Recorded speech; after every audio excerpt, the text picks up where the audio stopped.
Saya tetap sampaikan pentingnya penyelesaian damai dan spirit perdamaian tidak boleh pernah luntur. Demi perdamaian, Presiden Joko Widodo menjadi pemimpin Asia pertama yang berkunjung ke Ukraina dan Rusia sekaligus. Perjalanan dimulai dari perbatasan Polandia-Ukraina, menempuh lebih dari 11 jam perjalanan menggunakan kereta api luar biasa menuju ibu kota Ukraina, Kiev. Sebelum bertemu Presiden Zelensky, Presiden Jokowi dan Ibu Negara Iriana mengunjungi reruntuhan apartemen di kota Irpin dan mengunjungi pusat ilmiah dan bedah endokrin, transplantasi bedah dan jaringan endokrin di kota Kiev. Dalam pertemuan dengan Presiden Ukraina, Vladimir Zelensky, Presiden Joko Widodo juga menyampaikan komitmen bantuan obat-obatan dan rekonstruksi rumah sakit di sekitar Kiev. Presiden Jokowi kembali ke perbatasan Polandia dan terbang ke Moskow, Rusia keesokan harinya. Pertemuan dengan Presiden Putin akan memberi harapan pada gencatan senjata dan mencegah krisis pangan yang mengancam dunia. Semoga. Yang pertama, bahwa isu perdamaian dan kemanusiaan selalu menjadi prioritas politik luar negeri Indonesia. Konstitusi Indonesia mengamanatkan agar Indonesia selalu berusaha berkontribusi bagi terciptanya perdamaian dunia.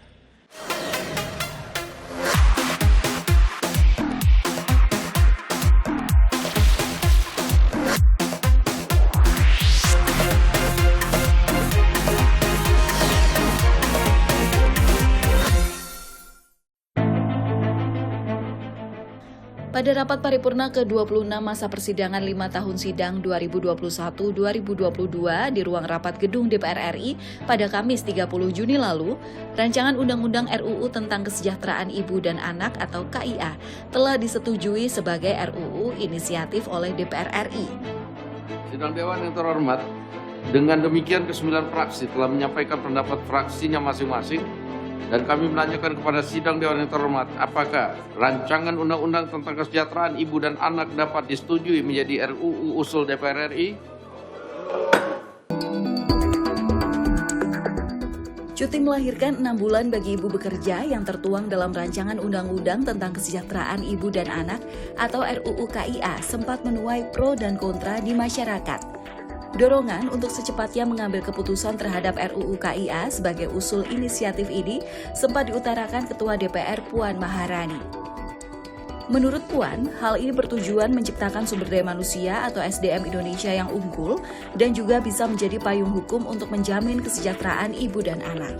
Mendorong, mensupport terkait dengan hal itu sehingga memang ibu dan anak bisa lebih bonding, lebih bisa dekat dengan keluarganya, dengan bapaknya. Kalau pulang ke rumah jadi ibunya nggak capek pulang dari kerja dan lain-lain sebagainya. Ya, untuk bagaimana mereka bisa memberikan full perhatian, ibu-ibu ini bisa memberikan perhatian kepada anaknya yang baru dilahirkan, dan insya Allah ibu dan anak nantinya itu bisa sehat lahir batin pasca melahirkan atau dilahirkan.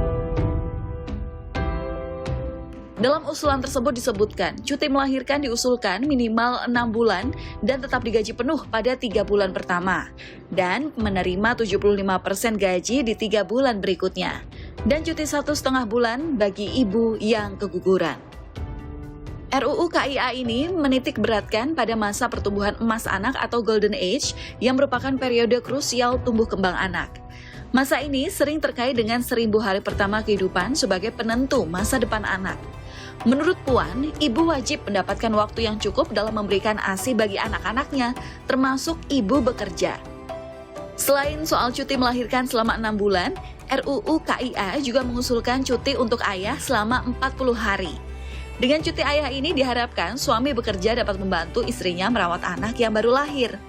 Ketua DPR RI Puan Maharani menyatakan, cuti melahirkan selama 6 bulan bisa meningkatkan kedekatan ibu dan anak serta mencegah stunting. Stunting masih menjadi permasalahan di Indonesia, di mana angkanya masih 24% lebih pada tahun 2021. Angka ini masih di atas angka standar yang ditoleransi Organisasi Kesehatan Dunia atau WHO, yakni di bawah 20%. Namun, usulan RUU KIA mengenai cuti lahiran 6 bulan bagi ibu bekerja menuai pro dan kontra di lingkungan kerja dan masyarakat.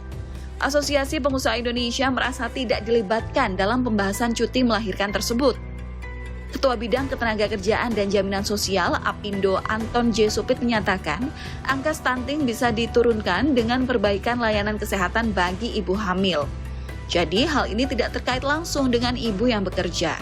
Apalagi menurutnya, kondisi ekonomi saat ini belum pulih sepenuhnya akibat pandemi COVID-19, sehingga berat untuk menerapkan aturan tersebut.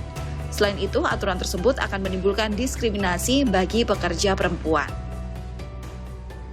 Kami mengusulkan sebaiknya daripada kita undang-undang daripada masa cuti kita tambah 3 bulan dengan segala komplikasi tadi, kenapa tidak akses bagi ibu hamil dan anak-anak nanti itu itu yang ditingkatkan. Artinya selama masa hamil puskesmas kita menyiapkan vitamin, ya, susu dan protein hewani, protein nabati dan lain-lain. Itu jauh lebih baik karena sejak dari kandungan sudah, sebab kalau stunting dan ibu itu tinggal di rumah, ya itu juga tidak menjamin.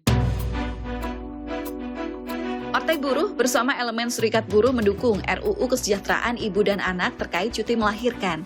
Presiden Partai Buruh Said Iqbal menyatakan, isi RUU KIA ini didukung oleh Partai Buruh karena akan melindungi generasi penerus bangsa Indonesia. Memang KSPI dan organisasi serikat yang lain, seperti petani dan organisasi perempuan serta Partai Buruh, kami telah menelaah RUU KIA tersebut suatu lompatan besar ya, Bu Lulu dan seluruh jajaran. Terima kasih banyak dan terima kasih Mbak Puan langsung menyampaikan secara tegas keberpihakannya kepada perempuan Indonesia. Mudah-mudahan menjadi sesuatu yang akan melindungi perempuan untuk masa yang akan datang. Revolusi industri 4.0, terutama di industri yang banyak perempuan bekerja, masuk di sektor perkebunan, sawit, kalau kita pergi ke sana banyak perempuan yang bekerja, memang harus dilindungi. DPR dan Mbak Puan, terima kasih. Menurut Said Iqbal, ada 3 alasan Partai Buruh dan elemen Serikat Buruh mendukung cuti melahirkan selama 6 bulan. Yang pertama dari sisi kesehatan. Cuti melahirkan 6 bulan dan cuti untuk suami yang mendampingi istri yang melahirkan akan meningkatkan kualitas kesehatan ibu dan anak yang dilahirkan. Alasan kedua, Said menyatakan, banyak negara di dunia, khususnya negara industri yang sudah menerapkan cuti melahirkan selama 6 bulan. Secara khusus dalam hal pemberian ASI, sebagaimana anjuran kedokteran, yakni pemberian air susu ibu atau ASI 6 bulan akan membuat bayi sehat dan ibunya gembira. Alasan ketiga, yaitu selama puluhan tahun cuti melahirkan yang selama ini diberikan 3 bulan, ternyata banyak yang tidak diterapkan oleh perusahaan sesuai dengan undang-undang. Setelah disahkan sebagai RUU inisiatif, RUU KIA ini masih akan melalui sejumlah tahapan sebelum nantinya ditetapkan sebagai undang-undang. Sebelumnya, cuti melahirkan diatur dalam Undang-Undang Ketenagakerjaan Nomor 13 Tahun 2003 dengan durasi selama 3 bulan saja.